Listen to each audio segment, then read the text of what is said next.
Olá, meus queridos amigos e amigas, estamos de volta aqui neste final de semana para refletirmos juntinhos o Evangelho que a Liturgia Católica nos propõe para esse 20º domingo do tempo comum, ano litúrgico C. O Evangelho é extraído do capítulo 12 de Lucas, versículos de 49 a 53. Vamos, neste primeiro momento, com auxílio de Frei Alberto Maddi, biblista italiano, entender com mais profundidade o texto do Evangelho que nos é proposto. Lucas é, sem dúvida, o evangelista que, mais do que todos os outros, trata e gosta de tratar do tema da paz. Isso mesmo. O seu Evangelho começa com a imagem da paz no coro de anjos que proclama paz na terra aos homens amados pelo Senhor. Está lá em Lucas capítulo 2, versículo 14b. E o Evangelho de Lucas termina com Jesus ressuscitado, que quando se apresenta aos seus discípulos, lhes dá a paz, dizendo, paz a vós. Está lá em Lucas capítulo 24, versículo 36. Sendo que a paz significa plenitude de vida, felicidade. Mas, nesta página de hoje, parece que há quase uma contradição em Lucas. Vamos ver juntinhos o que acontece. Comecemos lendo o versículo 49 do capítulo 12 de Lucas, que nos diz o seguinte: fogo eu vim lançar sobre a terra, e como desejaria que já estivesse aceso. Pela terceira vez neste evangelho, aparece o tema do fogo.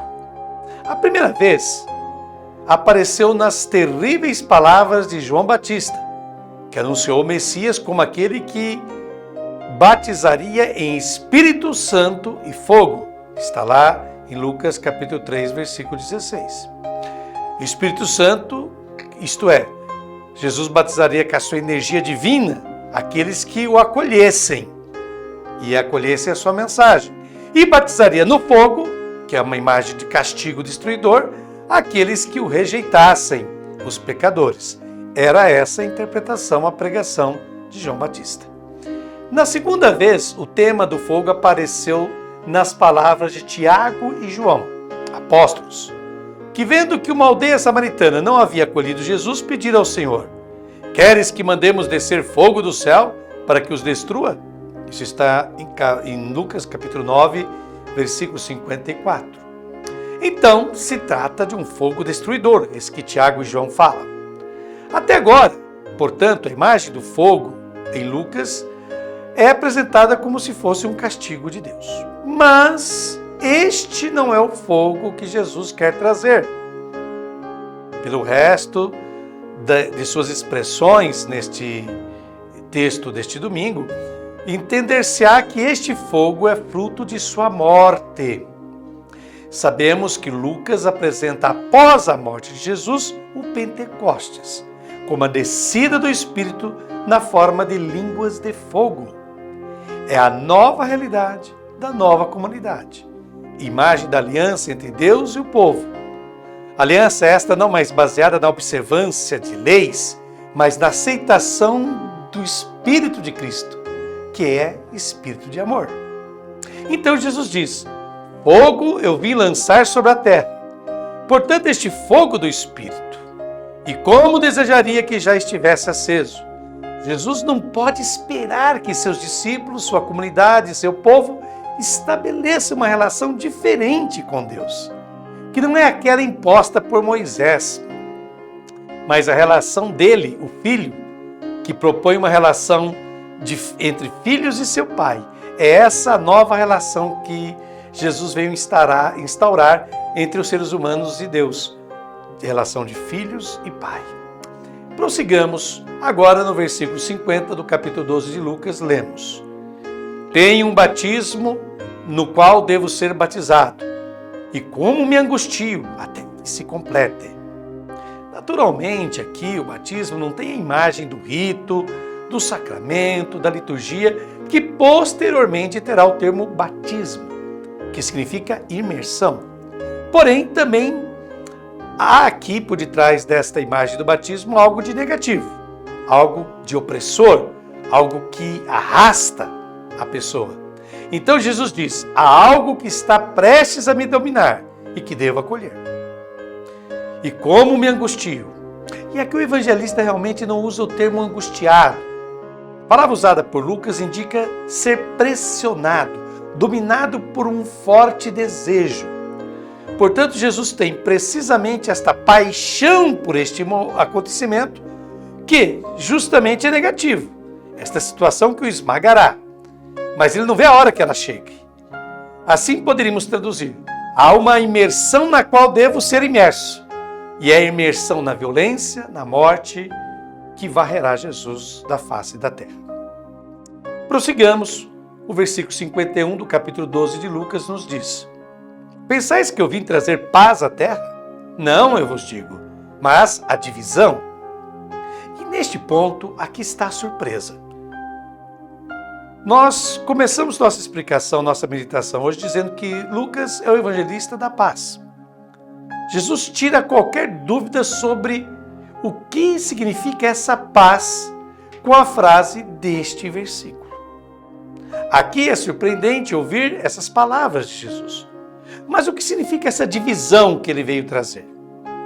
Esta paz que Jesus veio trazer, fruto de uma nova relação entre os homens e Deus, como aquela de filhos com o seu pai, e não mais uma relação de gente que tem que obedecer normas, ritos e leis, encontrará reação e aversão de muitas forças que serão desencadeadas a partir daí. E quais são essas forças? Vamos ver.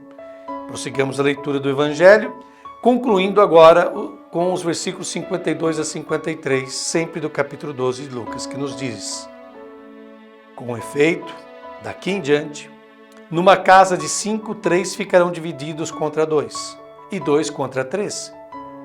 Ficarão divididos pai contra filho, e filho contra pai. Mãe contra filha, e filha contra mãe. Sogra contra nora, e nora contra sogra. Jesus fala de divisão tomando a imagem de uma família normal. A divisão se dá, prestem atenção nisso, a divisão que Jesus Cristo anuncia se dá entre aquilo que representa o velho contra o que representa o novo. De fato, Jesus acrescenta: pai contra filho e filho contra pai, mãe contra filho e filha contra mãe, sogra contra nora e nora contra sogra. Podemos observar que a iniciativa dessa divisão vem dos representantes do passado. O pai, a mãe, a sogra, que não acolhem esta novidade da mensagem de Jesus, que é acolhida pelos seus discípulos. E aqui está a causa da divisão. Deve-se ter em mente que Jesus não está falando da divisão de filho contra filho, de irmão contra irmão. Não. Ele não está falando, ele está dizendo que a divisão na comunidade dos crentes não é permitida. Jesus não quer a divisão dentro da sua comunidade, entre os seus discípulos. Porque onde existe divisão, a comunidade se destrói, acaba. O evangelista, nesta passagem, se refere a uma imagem conhecida, aquela formulada pelo profeta Miqueias, que no capítulo 7, versículo 6 de seu livro, falou, abre aspas, porque o filho despreza o pai, a filha se levanta contra a mãe, a nora contra a sogra. E acrescentou, os inimigos de cada um são os da própria casa. Ora, os inimigos dessa nova realidade, trazida por Jesus, dessa nova relação com o Pai, não serão os de fora da religião, mas justamente os que estão dentro da religião que não aceitarão essa novidade. No entanto, Jesus é aquele Deus que veio para fazer novas todas as coisas, como está lá em Apocalipse 21, 5. Quem se detém no passado, jamais poderá compreender a novidade que o Espírito propõe. É essa a grande mensagem do texto de hoje. E agora eu parto para uma reflexão minha. E começo citando uma frase muito interessante de um psicólogo humanista norte-americano, Carl Rogers. Ele disse o seguinte: sei que, se eu fosse estável, prudente e estático, viveria na morte. Portanto, aceito confusão, incerteza, medo e altos e baixos emocionais, porque esse é o preço que estou disposto a pagar por uma vida fluida, perplexa e emocionante. Muito bem. E essa frase tem tudo a ver com aquilo que Cristo está nos dizendo. Até parece que Jesus esteja vivendo em nossos dias, compartilhando as nossas experiências atuais na igreja e na sociedade. Pois há tempos não se via tanta divisão, tanta polarização, tanta falta de diálogo e respeito pelo que é o novo, como nos tempos que correm. Há um saudosismo daquilo que não se conheceu. Sim, é até contraditório. Saudades do que eu não conheci. Como eu posso ter saudade de algo que eu não experimentei e não vivi? Sim, é contraditório, mas é o que se passa hoje em nossa igreja. E seria até cômico se não fosse trágico, lamentável. Há pessoas, principalmente as mais jovens, aí incluídos sejam clérigos, que são padres, frades, monges, diáconos, como também leigos e leigas, com, primeiramente, saudades do Concílio de Trento, ocorrido recentemente, nos anos 1545 a 1563, portanto, século XVI. Foi o 19º Concílio Ecumênico da Igreja Católica, realizado para reagir à Reforma Protestante sob a iniciativa de Martinho Lutero e seus seguidores. Foi quando surgiram os seminários, o tipo de formação do clero que temos hoje, o catecismo, a defesa da fé diante dos protestantes e o quase banimento da Bíblia das mãos dos fiéis católicos. Tem gente que tem saudades desses tempos. Segundo, tem gente que tem saudades do catecismo romano, encomendado pelo Concílio de Trento e publicado em 1566. Reparem que ainda estamos nos referindo ao século XVI. Esse catecismo somente foi substituído oficialmente em 1992, com a publicação do Catecismo da Igreja Católica, promulgado pela Constituição Apostólica Fidei Depositum do Papa João Paulo II. Em terceiro lugar, tem gente que tem saudades do Missal Tridentino de São Pio V, instituído com a Constituição Apostólica em forma de bula Quo Primum Tempore, de 14 de julho de 1570, a qual tornava obrigatória a adoção do novo missal em toda a Igreja Latina. Missa em latim, obviamente, com exceção dos ritos ambrosiano, bracarense, moçárabe, cartucho, carmelita e dominicano, que não seguiram este missal latino. Em quarto lugar, tem gente que tem saudades dos manuais de teologia moral, tridentinos, cujo início foi com as Institutiones Theologiae Morales, que foi uma obra dos jesuítas do século XVI novamente, destinados a ajudar os sacerdotes no exercício do sacramento da confissão, como era conhecido na época. A maior preocupação desses manuais de teologia moral, que prosperaram até o Concílio Vaticano II, era indicar o que era pecado e qual era o grau do pecado. A parte bíblica e teológica praticamente não interessava desses manuais. Era uma coisa mais técnica. Pois bem, tais saudosistas pensam que o depositum fidei, ou seja, o depósito da fé, a doutrina da igreja, seja como uma peça de museu, destinada a envelhecer, tomar pó e ser algo somente preservado, conservado. Não entenderam o que Jesus Cristo tantas vezes disse. Abre aspas. Ninguém recorta de roupa nova um remendo para costurá-lo em roupa velha. Do mesmo modo, ninguém põe vinho novo em odres velhos. Está lá no Evangelho de Lucas, capítulo 5, versículo 36 e 37. Ou as coisas se renovam ou deixam de existir. Vou repetir. Ou as coisas se renovam ou deixam de existir.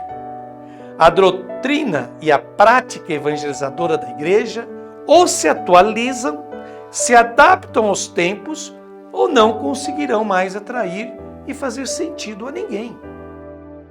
Não se trata de fazer a doutrina e as Sagradas Escrituras se conformarem ao que deseja o mundo de hoje, mas de utilizar uma linguagem, e aqui linguagem é algo que vai além de palavras, é o jeito de se comunicar, de transmitir algo, utilizar uma linguagem e meios que possibilitem serem melhor compreendidas e assumidas pelas pessoas de cada época a nossa doutrina.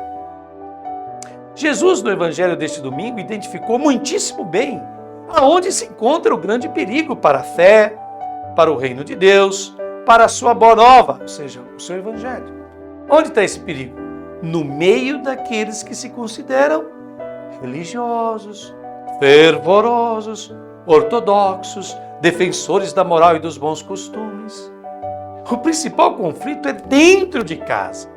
É com aqueles que dirigem o veículo da igreja, sempre olhando através do retrovisor. No entanto, como constata o biblista espanhol José Antônio Pagola, Jesus, abre aspas, combate os formalismos religiosos, os rigorismos desumanos e interpretações estreitas da lei. Nada e ninguém pode acorrentar sua liberdade para fazer o bem. Jamais podemos segui-lo vivendo na rotina religiosa ou convencionalidade de o que é certo. A igreja hoje deve ser o lugar, o espaço, a ocasião para fazer arder esse fogo do Espírito Santo. Esse fogo que afasta toda tendência de falsa tranquilidade, comodismo, conformismo e capitulação diante de uma sociedade cada vez mais egoísta, materialista e injusta. Aonde mais as pessoas poderão sentir esse fogo de Jesus? Onde poderão sentir a força de sua liberdade criadora? Onde poderão encontrar palavras de vida eterna? Reflita bem sobre tudo isso. E agora, meu querido, minha querida, eu te convido a fazer um momento de oração, de introspecção à luz do que meditamos da palavra do Santo Evangelho deste domingo. O texto dessa oração aparecerá também na sua tela, você poderá rezar conosco. Senhor, Tu que perscrutas o meu coração e fazes dos meus medos os caminhos para criar a novidade do dom, entra nas minhas ansiedades. Lá onde minha esperança se perde, o tremor me devora. Lá onde toda centelha de graça queima minhas seguranças e me faz um monte de cinzas. Lá Tu acendes novamente o fogo do amor. Dá-me um olhar capaz de penetrar na realidade e afirmar o Teu olhar que me espera além do véu da aparência.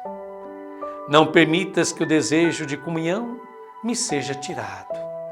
E mesmo onde, em Teu nome, eu encontrar oposição, resistência, adversidade, que eu possa penetrar na angústia da divisão para manter viva a chama do encontro contigo. Estas são palavras da monja Maria Teresa della Croce Boschi, italiana. Deus abençoe você, sua família. Deus abençoe o seu domingo. E até o próximo final de semana, se Deus quiser, sempre aqui pela TV Canal 10 Fernandópolis. Muito obrigado.